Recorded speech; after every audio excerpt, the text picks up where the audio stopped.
А денеска зборуваме за хуманоста заедно со мојот денешен соговорник, кој што е основач на организацијата Банка за храна. Велам добро утро за господин Дучко Христов. Добро утро. Добро утро, Бисера, благодарам на поканата и честито со тебе да помалветиме малце за Банката за храна. Така е, да помалветиме за Банката за храна, комбето е позади нас, но и да слушнаме за хуманоста на граѓаните. Знаеме ли да бидеме хумани, се собирали храна во овие студени денови, кога навистина на многу семејства им е потребна. Оние социјални семејства кои што не можат да си дозволат екзистенцијални добра, но да почнеме од почеток еден вовед која е мисијата и целта на Банката за храна. Пред 15 години, цели 15 години, почнавме, рековме дека доста е со што гледајќи ги сликите од улиците, од контењерите, кога луѓето масовно, да речем, ги користеа контењерите како извор на храна, знаејќи дека во светот постои, сигурно дека постои некој систем во кој што сите вишоци или отпад од храна кој што е користен за конзумирање на нас граѓаните, дека може да се, односно да се на некој начин реализира и во нашата земја. 15 години се уште сме на малтене на почетоците на таа иницијатива, бидејќи да, спомнате за хуманоста, Македонија, мислам дека не само заради нас и заради другите организации, луѓето се разбудија, значи побудија таа хуманост во себе и по бројни акции кои што беа во минатото па и денес, граѓаните се одзиваат, да речем масовно, но доволно да помогнат на оние семејства кои што се во социјален ризик. Кои се помага Дуле? Дали се тоа фирми, компании, индивидуалци од Скопје, од други градови? Како оди целиот процес на превземање на храната, но и на донирање на храна? Во мината година и пол ние останавме без складиште, бидејќи немавме средства да го платиме да бидеме искрени, меѓутоа сме во потрага во овој моменти да обезбедиме ново, односно изнајмиме.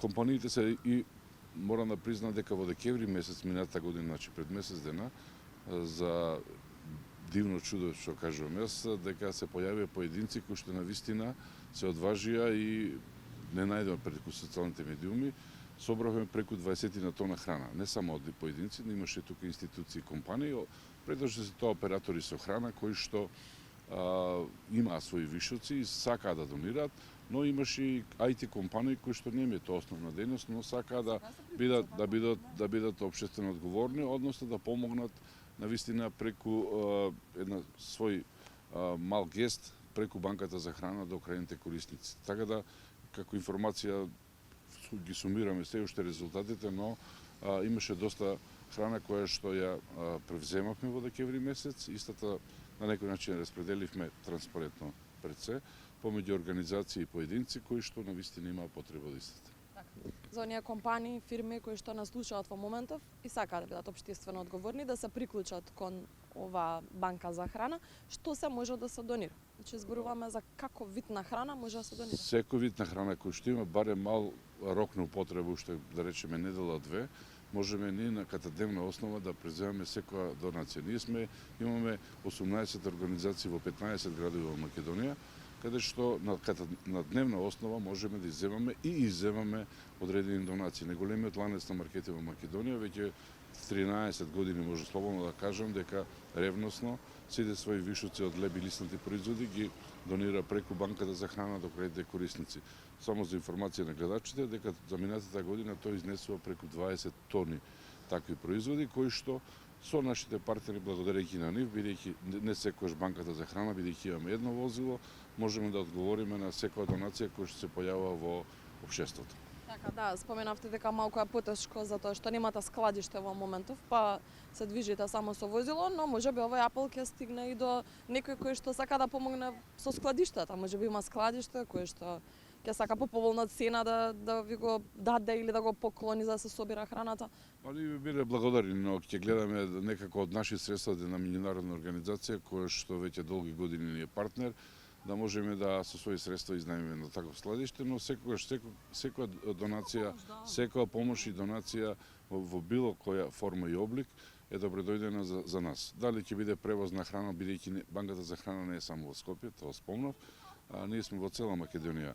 Меѓутоа има еден феномен кој што го велам јас секогаш, дека нештото што највеќе чини или кошта при имплементирање на системот банкарство со храна е дистрибуцијата и превземањето на донациите, бидејќи за скромна донација не секогаш е исплатливо да се превземе и истата да се сподели до крајните корисници.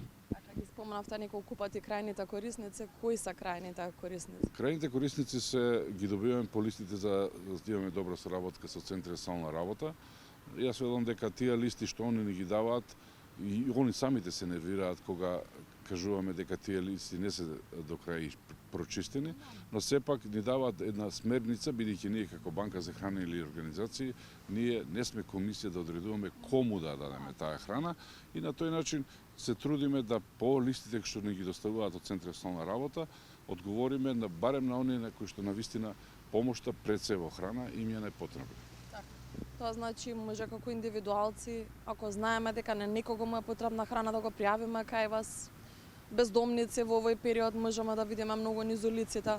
Може ли на тој начин да се Да, видите, бездомниците си бараат посебен третман и мислам дека други организации веќе работат конкретно со нив, бидејќи ние како банка за храна во овие 15 години многу ретко, можам да признам, сме одговарали на индивидуални случаи, претежно идеме да собереме одредени поголеми количини на донации или кога добиваме, истата таа се препакува, односно спакува и се достава до крајните корисници.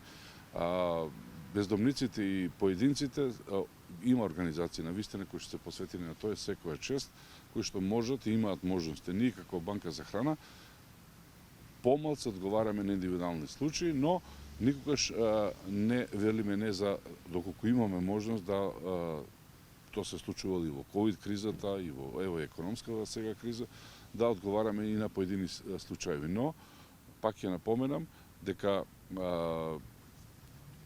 чинењето на собирањето на донациите и самата дистрибуција доста чини многу пати неисплатливо од аспект на да се удоволи потребата на крајните корисници. Мора да спомнам и тоа дека од 22-3 компании кои што сме имале поддржувачи, денеска останавме со 5-6 компании, а бројот на односно баратели на помош се зголемува, бројот на донатори се смалува, но се уште држиме некое стандардно ниво кое што мислам дека оние што се наши крајни корисници имаат барем по нешто на своите трпеци.